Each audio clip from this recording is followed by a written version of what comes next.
जय Hind. Middle east group का एक देश है लेबनान, जिसकी राजधानी है बेरूत। बेरूत बंदरगाह की अथॉरिटी, उसके अधिकारियों द्वारा एक बहुत बड़ी लापरवाही की गई, जिससे कि वहां रखे अमोनियम नाइट्रेट के एक वेयर हाउस में विस्फोट हो गया और ये इस विस्फोट से इतनी क्षति हुई है कि इस क्षति की पूर्ति लेबनान शायद कभी ना कर सके, उसे अंतर्राष्ट्रीय मदद मांगने की ज़रूरत पड़ रही है। दरअसल यह वाकया जो है वो काफ़ी पुराना इसका इतिहास है। अगर आप देखेंगे तो 2013 में जॉर्जिया से एक जहाज़ निकला था जो अफ्रीकी देश जाने के लिए निकला था। जॉर्जिया से ये यहाँ पर एक छोटा सा समुद्र का पतला रास्ता, समुद्र में पतले रास्ते को हम जलसंधि कहते हैं और बहुत चौड़े रास्ते को हम चैनल कहते हैं। वह जहाज तुर्की के ऊपर से स्थित बॉस्फोरस जलसंधि से ये स्वेज नहर पार करते हुए वो अफ्रीका के मोजाम्बिक तक जाने के लिए था।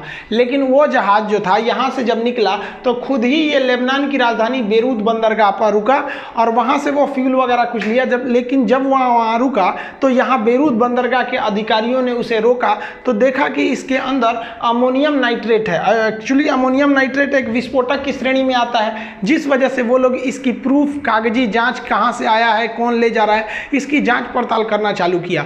जब ये जांच पड़ताल की है तो पता चला कि उसके जो मालिक है इसके पास कोई भी इस तरह के कागजात नहीं है। तो ये लगभग 1-1.5 साल मामला चला। फाइनली 2015 में, ये तो 2013 से स्टार्ट था, यहाँ पकड़ में आ गया, लेकिन वो फाइनल कुछ पेपर वगैरह नहीं दे पाए। तो 2015 से इसको बेरूत बंदरगाह के अधिकारियों ने उसके अंदर जो अमोनियम नाइट्रेट था उसे जब्त कर लिया और कहा कि भाई जब तक इसका पूरा मामला क्लियर नहीं हो जाता तब तक इसे छोड़ा नहीं जाएगा। बेरूत बंदरगाह से इस जहाज से अमोनियम नाइट्रेट को निकालकर और वेयर हाउस में रख दिया गया था। और जैसे आप इंडिया में भी देखेंगे तो कई गाड़ियां होती हैं जिनका कागज वगैरह नहीं होता है, उनको पकड़ लिया जाता है तो थाने में वो गाड़ियां सड़ते रहती हैं सब। अब ये कितने साल रहेंगी, इन लोग का मामला कोई ठीक नहीं रहता है। तो वैसे ये भी कई साल से यहाँ 2015 से कंटिन्यू इस वेयर हाउस में था। अब इसमें जो था वो लगभग 2750 टन, मतलब लगभग 27 टन अमोनियम नाइट्रेट थे। इतनी बड़ी मात्रा में ये अमोनियम नाइट्रेट थे। ये अमोनियम नाइट्रेट बेसिकली 2 काम में प्रयोग किया जाता है। खाद के रूप में इसलिए प्रयोग करते हैं कि अमोनियम नाइट्रेट नाइट्रोजन का एक बहुत महत्वपूर्ण स्रोत है और खेत को नाइट्रोजन की मात्रा चाहिए फसल उगाने के लिए। साथ ही इसका प्रयोग कोयला खदान में विस्फोट द्वारा कोयले की चट्टानों को तोड़ने में करते हैं ताकि कोयले को निकाला जा सके। लेकिन यह एक बहुत ही अत्यंत ज्वलनशील और एक विस्फोटक पदार्थ है, अतः इसे रखने के लिए कुछ नियम कानून है कि जहां इसे रखा जाएगा वहां कोई पानी का रिसाव नहीं होना चाहिए। वो एरिया, वो गोदाम जो है, वो वेयर हाउस मतलब गोदाम, उसको पूरी तरह से फायर प्रूफ होना चाहिए। फायर, आग बुझाने के हर एक इक्विपमेंट वहां अवेलेबल होने चाहिए। लेकिन बेरूत बंदरगाह के अधिकारियों ने आनन फानन में जो इसकी अरेस्ट किया था इतने बड़े मात्रा में अमोनियम नाइट्रेट, उसे एक ऐसे नॉर्मल से वेयर हाउस में रख दिया। उसी वेयर हाउस में जिसमें अमोनियम नाइट्रेट की हजारों टन मात्रा रखी गई थी, उसमें अचानक विस्फोट हो गया। इस विस्फोट के बाद बेरूत बंदरगाह पूरी तरह से तबाह हो गया। यह इतना भयानक विस्फोट था कि यह बंदरगाह का पूरा शकल बिगड़ गया और इससे बहुत ही दूर तक में जो बड़ी बड़ी इमारतें थी उसकी कांच के खिड़कियां वगैरह टूट गई। इतना भयानक ये विस्फोट था कि इस विस्फोट की जो असर था, जो आवाज था, वो लेबनान से पार करके एक दूसरा देश है जिसका नाम है साइप्रस, वो 200 किलोमीटर दूर साइप्रस तक में उसकी आवाज सुनाई दी। इतना भीषण हादसा था। शुरुआत में ऐसा अंदेशा जताया जा रहा था कि लेबनान में एक आतंकवादी, एक संगठन है जिसका नाम है हिजबुल्लाह। हिजबुल्लाह कहता है कि भाई हम आतंकवादी संगठन नहीं है, लेकिन बहुत से देश उसे आतंकवादी संगठन मानते हैं, जिसमें सबसे महत्वपूर्ण मानने वाला है इजराइल। तो ऐसा माना जा रहा था कि इजराइल जो है उसी ने इस पर हमला किया है, लेकिन इजराइल ने इसका खंडन किया। खुद लेबनान ने भी कहा कि नहीं भाई, ये हमारे खुद के वेयर हाउस में अमोनियम नाइट्रेट में एक विस्फोट से यह दुर्घटना हुई है। अब इस दुर्घटना से हुआ क्या कि यहाँ पे बंदरगाह के पास जितने भी सामान थे वो सभी के सभी क्षतिग्रस्त हो गए।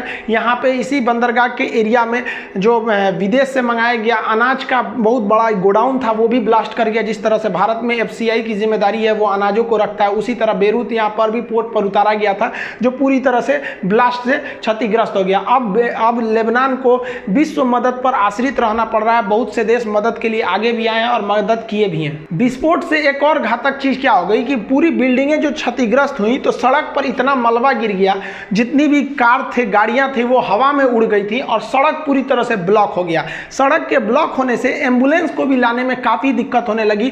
अब यहाँ जो हॉस्पिटल थे अगल बगल के वो भी क्षतिग्रस्त हो गए थे, वहां भी मतलब आधा हॉस्पिटल क्षतिग्रस्त हो गया। तो जेन्युइन है कि वहां पे हॉस्पिटल की क्षमता पूरी तरह से यूज नहीं हो पाएगी। तो यहाँ पर जो रेस्क्यू का काम था वो पैदल लोगों ने ही किया। यहाँ तक कि मरीजों को मोटरसाइकिल से बैठाकर ले जाया गया। जो सीरियस मरीज थे उनको वहीं पर लेटाकर उन्हें फर्स्ट एड ट्रीटमेंट दिया गया। ये जो मौत का आंकड़ा है ये काफ़ी 100 के पार जा चुका है। अभी भी ये आंकड़ा और बढ़ेगा और जो निकाले गए रेस्क्यू हैं उनकी संख्या 4000 प्लस है, लेकिन अभी भी ये संख्या बढ़ सकती है। अभी टोटल अभी कंफर्म नहीं हो पाया है। जो वहाँ पर जो लोग थे पूरे खून से सने हुए थे, बहुत से लोग तो पैदल ही जा रहे थे। रीजन क्या था कि सड़कें पूरी ब्लॉक हो चुकी थी, मलबा इतना गिर गया था कि वहाँ पे एम्बुलेंस या दूसरी गाड़ियों को लाना काफ़ी मुश्किल हो गया था। देखिए, अमोनियम नाइट्रेट एक बहुत ही विस्फोटक होता है। जब ये विस्फोट करता है तो बहुत सारी जहरीली गैसें भी निकालती हैं जिससे कि दम घुट सकता है। ऐसा नहीं है कि ये विस्फोट जो अमोनियम नाइट्रेट से ये पहली बार हो रहा है और इसका पहला जो शिकार हुआ वो बेरूत हुआ। इससे पहले भी बहुत से जगह पे इससे विस्फोट हो चुके हैं, लेकिन वो विस्फोट वैसे जगह पे हुए हैं जहां ये अमोनियम नाइट्रेट के रखने के गोदाम थे या उसके खुद के कारखाने थे। जैसे अमेरिका में कई बार हुआ है, फिर फ्रांस में हुआ है, कई शहरों में हुआ है, बहुत सारे देशों में हुआ है। लेकिन उन सभी ब्लास्ट में अमोनियम नाइट्रेट से होने वाले ब्लास्ट में ये सबसे बड़ा ब्लास्ट था। और ये ब्लास्ट जो था वो किसी कारखाना या फिर उसमें नहीं था, बल्कि उस गोदाम में रखे लापरवाही के कारण हुआ, जो गोदाम इसको रखने के लिए बनाया नहीं गया था। क्योंकि सबको पता है कि भाई ये खाद के काम में आता है, लेकिन है ये बहुत ही जबरदस्त बारूद। अब कुछ लोग को कंफ्यूजन हो रहा है कि सर अमोनियम नाइट्रेट है कि या पोटेशियम नाइट्रेट है। तो ये विस्फोट जो है वो अमोनियम नाइट्रेट का है। हालांकि पोटेशियम नाइट्रेट जिसे सोरा कहते हैं वो भी विस्फोट है, वो भी बम बनाने के काम में आता है। जो सामान्य लड़ाई झगड़ा में आप देखते होंगे बम चला देते हैं, वो किसका बना होता है भाई? उसमें क्या मिलाया जाता है? Potassium nitrate. पोटेशियम नाइट्रेट के NO3, इसको हम लोग सोरा कहते हैं। ये 75% होता है जितना मात्रा में बनाना है, और उसमें 15% चारकोल। चारकोल मतलब होता है लकड़ी का कोयला। उसको खूब बढ़िया से पल्वराइज करके एकदम बारीक पीस लेना चाहिए पाउडर की तरह बनाने के बाद। उसमें गंधक यानी सल्फर की मात्रा भी होनी चाहिए। सल्फर लगभग 10% ले लिया जाता है और इसे भी पाउडर की तरह बनाकर पूरी तरह से पीस लेते हैं लोग। उसको बढ़िया से पल्वराइज करके खूब बढ़िया से पीस लीजिएगा तो वो एक मात्रा आपका बन के तैयार हो जाता है। अब इसमें क्या करते हैं लोग, किसी डिब्बे में इसको भर देते हैं। एक्चुअली जब ये डिब्बा में भर दिया जाता है और डिब्बे को खूब मजबूती से बांध दिया जाता है, इसको खूब अच्छे से सुखा देना है और डिब्बे में इसको भर के पूरी मजबूती से इसको डिब्बा बंद कर देना होता है। अब डिब्बा खुलने का डर होता है, इसलिए इसके ऊपर रस्सी लपेट देते हैं लोग। रस्सी लपेट देने से डिब्बा खुलता नहीं है। उसके बाद इसको मारने से ये भी बहुत तेज ब्लास्ट करता है। इसको और घातक बनाने के लिए क्या करते हैं लोग कि इसमें ना छोटे छोटे जैसे कांटी होता है ना दीवार में ठोकने वाला कील, उसको कई टुकड़े में छोटा छोटा टुकड़े काट के लोहा का हल्का हल्का इसमें इसके अंदर भर देते हैं, ताकि ये जब ब्लास्ट करेगा तो अगल बगल के लोगों को क्या करता है और ज़्यादा क्षतिग्रस्त कर देता है। तो ये काफ़ी ज़्यादा ये प्रचलन में होता है, स्पेशली ये तो बिहार में बहुत ज़्यादा इसका प्रचलन होता है इसको ब्लास्ट करने के लिए। अब इसमें कई लोग नील मिला देते हैं। सूखा नील मिला देने से जहाँ ये ब्लास्ट करेगा वहाँ बहुत ज़्यादा धुआं करता है।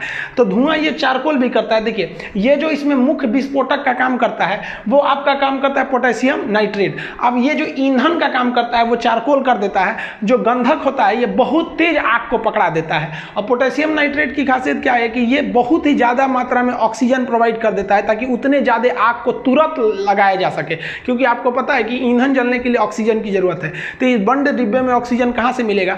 तो ये जैसे ही डिब्बा को पटकते हैं लोग तो उसमें कुछ मात्रा में फास्फोरस मिला देने से आग जल्दी पकड़ लेता है। और ये आग फास्फोरस में आग जल्दी पकड़ता है, लेकिन वो उतना घातक ढंग से नहीं पकड़ता है, जबकि सल्फर में बहुत तेज पकड़ लेता है और उसको ऑक्सीजन की मात्रा ये दे देता है और पूरी तरह से ब्लास्ट कर देते हैं। सर ये वाला बम, इसको बिहार में सुतरी बम बोलते हैं लोग। ये हमारे कोचिंग में जब बम ब्लास्ट हुआ था ना 5 ठो मारा था सब हमारे कोचिंग में लेकर। 3 ठो फटा था, 2 ठो तो फटा ही नहीं था। हालांकि बहुत सारे मीडिया वगैरह जी मीडिया वगैरह काफ़ी लोगों ने कवर किया था उस वक्त हम लोग को। तो उस वक्त हम लोग को भी समझ में नहीं आ रहा था कि भाई साहब ये कौन वाला बम मार दिया।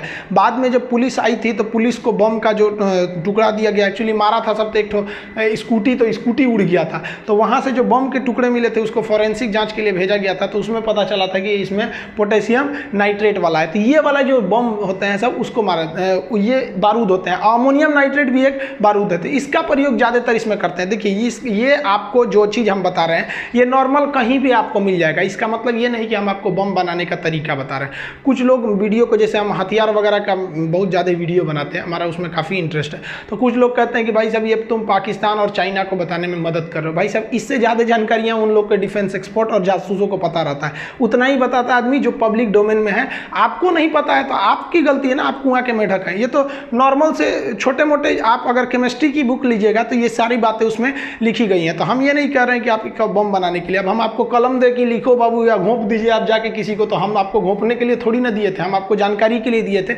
इवन रेलवे ने भी ये क्वेश्चन पूछा था कि बारूद जिसे हम गन पाउडर कहते हैं, उसमें कौन कौन से चीज़ों को मिलाया जाता है। हम ये क्यों बनाएंगे भाई साहब, हम खुद भुक्तभोगी हैं। शायद आप लोग के ऊपर बम चला होगा, हमारे ऊपर 5 तो बम चला गया था, वो भी पढ़ाने के लिए कि भाग जाओ यहाँ से, मत पढ़ाओ। अब ऐसा थोड़ी होगा कि भाई कोई बम चला देगा तो आदमी पढ़ाना छोड़ देगा। तो ये भी एक तरह का विस्फोटक होता है। लेकिन जो बेरूत में हुआ है वो याद रखिएगा, वो पोटेशियम नाइट्रेट नहीं है, वो अमोनियम नाइट्रेट है। मिलेंगे नेक्स्ट वीडियो में, तब तक के लिए जय हिंद।